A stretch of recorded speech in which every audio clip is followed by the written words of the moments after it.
Hey, everybody! It's the end of Season 4 of The Twilight Zone. The end of Season 1, we had the guy who could make elephants appear in his lobby, his house. Remember that one? End of Season 2, we had an obsolete librarian. Size of that pulpit. End of Season 3, we had a man who had taught so many people the true meaning of what it means to die. They all died because of him. His life's work. Anyway, this is the end of Season 4. This is called The Bard. This is going to be about playwright, maybe? I don't think we've gone back as far as Shakespeare time. I don't know. Oh, we had some Civil War ones. Of course we did. Hey, maybe we'll go to Stratford-upon-Avon. I don't know. We made this vow to this girl. If this one ain't surefire, I'll cut off both my hands. I'll absolutely cut off both my hands. I know that guy. You ready? Champion of the world, Kirk Douglas, maybe. But he's made a promise to this girl never to fight again. Oh, it's Charlie. Charlie from Maple Street. Now, he's got to fight, but he promises girl. And when he tells her he's got to fight, she's aghast. This is Rocky? Mr. Hugo, you're wanted on line 1. See, the beauty of the story is you can couch it in so many terms. Yeah, I agree with you. I just work here. Why don't you go downstairs and cross the street against a red light? You've been here all morning, and I've never heard of so many variations of the same story. Now, why do you persist? Why don't you go back to doing what you did before? A streetcar conductor? What? Mr. Hugo, it's like progress. There ain't no more streetcars. Besides, I get travel sickness. I got so many television series ideas I don't sleep. I got television series ideas what nobody never He's thought like Shakespeare, this guy. Dude, what do I have to say to get you out of here? Give me a chance. The series happens to be about black magic, conjuring, that kind of thing. Now, what do you know about black magic? What do I know about black magic and conjuring? Nothing? I could research it. Yeah, you could go to the library.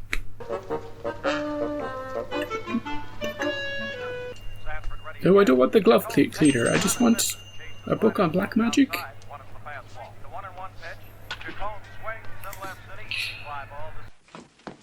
He's out. Who? Gil Hodges. Dance. Now, what will it be for you? I'd like to see a Keith. Keats. There was a third baseman came up from Newark. Oh, she knows all about baseball. Oh, Beanball Keats. Yeah, but You learn something new every day, don't anyway. you? Now, where were we? Black magic, please. What do you got on black magic? Black magic? Oh, I'm afraid not. I'm afraid that one eludes me.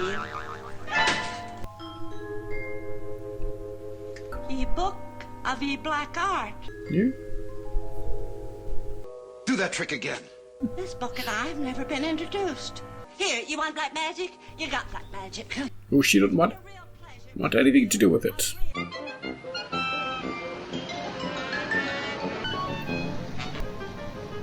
Oh, he's doing spells. Driver, eyes on the road, please. Va-va-voom. Za-za-zoom. Va-va-voom. Mister, you're gonna have to get off the bus. Oh, me? Me? You! Out! Get your book, dude. Aragatum Nordoff. Oh, Nordorf. Hey, Julius, what are you doing? Who are you? Whatever I was doing, I wasn't doing it right. I done everything it says and nothing. The Book of the Black Art. Being a step-by-step education in conjuring. Conjuring who? Who knows? 4 tufts of feathers from a falcon. I got them from a pigeon. See, you don't got the right ingredients. When my mother finds out what you're doing, you better conjure up the army and the navy. You're gonna need them. Get out of here, I'll turn you into a frog! Oh, you could use a frog for one of those spells. What do they think I am, William Shakespeare? Oh, he said it. Looking good. He's looking in the mirror. he's in real life too. I don't want you to take this personal, but Like a guy should maybe knock when he comes into a room, huh? I mean, some people ain't as withered as me.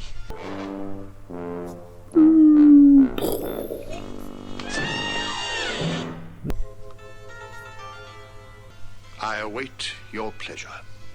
Could you write me a screenplay? What would you ask of me? Help me with my career, dude. He speaks, yet he says nothing. Romeo and Juliet, Act 2, Scene 2. Hey, bet you they didn't have typewriters back in your day. Would have made things quicker? Quaint. Decidedly quaint. A writing machine, perchance? Yeah. I'm gonna waste William Shakespeare in a lousy half-hour pilot? Now, here's what we're gonna do. You and me are gonna collaborate. You're gonna do all the writing, I'll do the polishing. and I'll just sit here. We'll go slow at first, just till you get the feel of it. Okay? Go ahead, Bubby, write. How does it work? If you don't mind. Will, baby, I don't care if you're right with your feet. The point is right. Gilbert and Sullivan. Rimsky and Korsakov. Homer and Shakespeare. Yep, that's... Hey, my favorite person. What are they saying? What do I look like, a radar set? We're from the network. Oh, they're expecting you, sir. Go right in. Ooh, the network. They must love it. Branhoff, the big shot producer? Two guys from the network? Oh, man, I knew it was good, but I mean, it's just something I knocked off in a couple of hours. It's a bit old-fashioned, isn't it? It's a beautifully written thing. It's so archaic. I mean, language-wise. Can you understand it? To rain a shower of commanded tears, an onion will do well for such a shift. Yep. Sponsor conflict. Concur. Ooh. Could we make it, turnip? Solid Of course. thinking. Everybody knows about turnips. You say turnip to the lady in Dubuque, she's with you. Onions, she doesn't know what that means. Turnips. Everybody knows turnips. Send in Mr. Moo. Here he is. How are you, Mr. Hugo? How are you? Huh? Well, let's get down to some business here. Yeah, brass tacks. How much you gonna give me for it? Twilight Zone. What the hell? Will continue after station identification. We've never seen that before. Anyway, back to the show. Well, He's the on whole TV. thing about writing, Yeah. you gotta stay in there and keep punching all the time. Never give up, even if you're on the streets. Keats said, What did Keats say? keep punching. You did, yeah. Our guest tonight, Mr. Julius Moomer. How about that, Will? Verily a most impressive performance. You don't want to be credited, do you? I think it was your agent, Mr. Hugo, who showed me some of your earlier material. You've come a long way, Mr. Moomer. I've changed a bit. Changed my style. But you gotta remember one thing. In order to be a writer, you gotta suffer. Ladies and gentlemen, you have been listening to Mr. Julius Moomer. What do you think, Will? Pretty good on That TV, kinda got me. right? Like here. I too felt a twinge of a sort. It's a good thing I'm modest, Will. You know, a thing like this could go to a guy's head. Yeah. A scuff-a-dub-a-doo. What happens when Will disappears? You.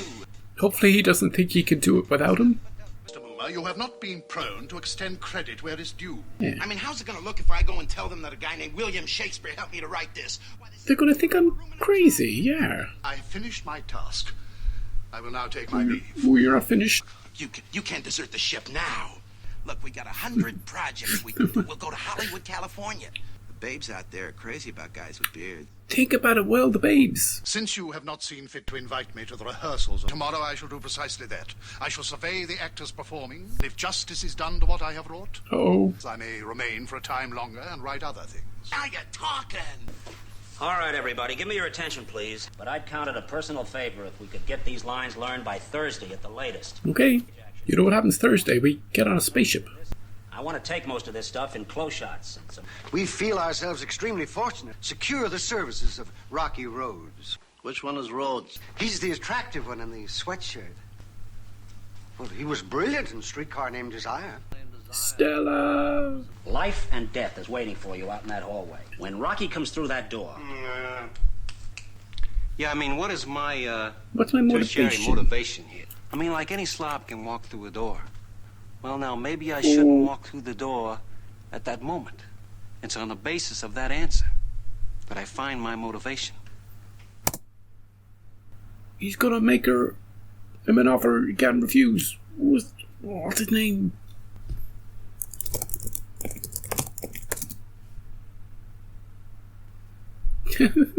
It's Burt Reynolds. It's Burt Reynolds. He was giving me Marlon Brando vibes, but it's Burt Reynolds. You can see it. You can see it. You can see it. Anyway, that's funny that they're talking about this famous actor that they have, and they actually have a famous actor. Except I don't know if he was famous when he was doing the episode. That's kind of funny. Anyway, let's get back to it. So the question is, what's my motivation? Maybe Shakespeare can give him motivation. Well, why don't we just run through it and see how it plays? Shall we do that? Outside this building is the harbinger of the worst of fates. Ooh. Am I to be a correspondent of love or a recipient of hate? I don't know. This is the Oh, question. here he is. Who awaits me? No. This is all wrong. Give him his motivation. Bert needs your help. And your role? Jeremy. Jeremy is a lad of 19, fresh as a bridegroom. Yeah, but well, they changed it. They all changed that. it. You know? Guy with some zazz, a guy with some moxie. You probably saw me in Cat on a Hot Tin Roof. And what perchance would that be? That would be a play, Charlie. Did you ever hear of plays? It's getting so they let any uncultured, uncouth ham in here. What about the commercial? Where does that come in? When the soup is Shannon's, I want 40 million people should know it's Shannon's. What's he dressed up for? He's at a play next door. That's my typist. Little eccentric. He thinks he's William Shakespeare. Yeah, exactly. Would that we had this kind of space at the Globe. We're just going over the second act. Yeah, we're just rehearsing. Ah, yes, the balcony scene, a most delightful love sequence. Who owns balconies these days? Extremely valid point, Mr. Shannon. Meets her in a subway station. A subway station? All right, cast. We'll take a short break now. I want you to run over that last scene for lines. I think that guy was on a train in Willoughby, the director guy. Is that Esmeralda? Is she? Well, if what you told me is the case, what reason for her suicide?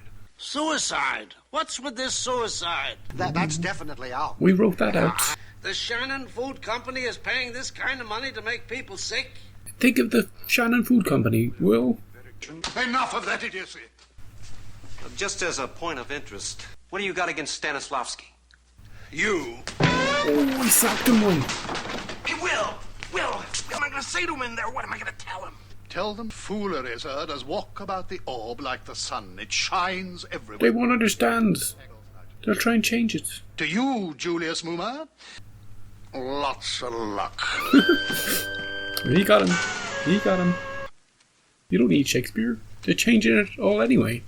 And you, bratty kid. Hey, Julius, for a whole week now, you look like somebody told you to go out and scrub a lizard. Scrub a lizard with you. Get yourself a nice, clean, safe job on a streetcar. Damn it, kids.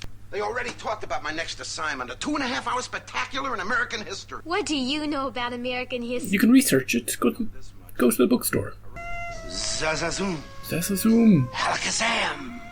Who you calling? Alavoom. Hey, Ma, he's doing it again!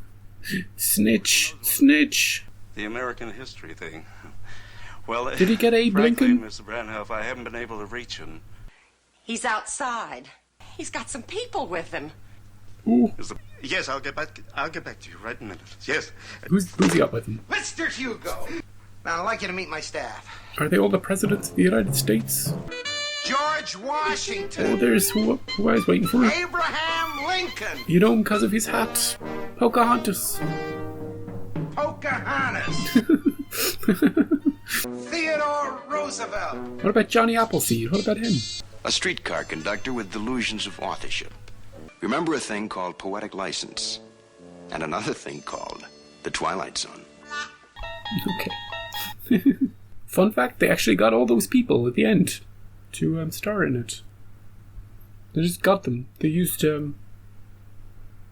Hocus Pocus. So, that was funny seeing Burt Reynolds halfway through the episode. Also, really interesting to see all the network and the sponsors, all the intervention that went on. And I wonder how much of that went on with the Twilight Zone itself. How much interference did each story how much of the writing got changed from pen to screen in each of the stories. I wonder if they were having a little dig, at the real life situation that was going on. Masking and as a funny episode about William Shakespeare being rewritten. The main guy, I like the main guy. He was funny. He was sort of wasted in the role, in his Maple Street role, because he was more antagonistic than comedic. But you could tell even then that he had a good comedic voice, and I think that's why they brought him back. Maybe he was well known as well for being comedic. So he got to shine in this episode. And the music, you knew from the start that it was going to be just a jolly episode. That may go well or may not go well for the main character. By the end, he wasn't going to get the crook ending, but he probably wasn't going to get the really happy ending, so he kind of got an ambiguous ending. I liked the Mr. Hugo's secretary. She got a bigger role than I was expecting. She was very snarky with him. And that stupid kid running off to tell her mom about all the black magic going on. What is her mom, the friggin' landlord of the whole building? What's with that? I don't know. Also interesting that they were talking about the archaic language that William Shakespeare brought to the table, but they didn't outright. I thought they might have dismissed it, as being too old-fashioned. They just took it. They reworked it a bit. Changed onions to turnips. Changed balconies to subways. Changed complex, emotional, tragic plots to schlock. The usual.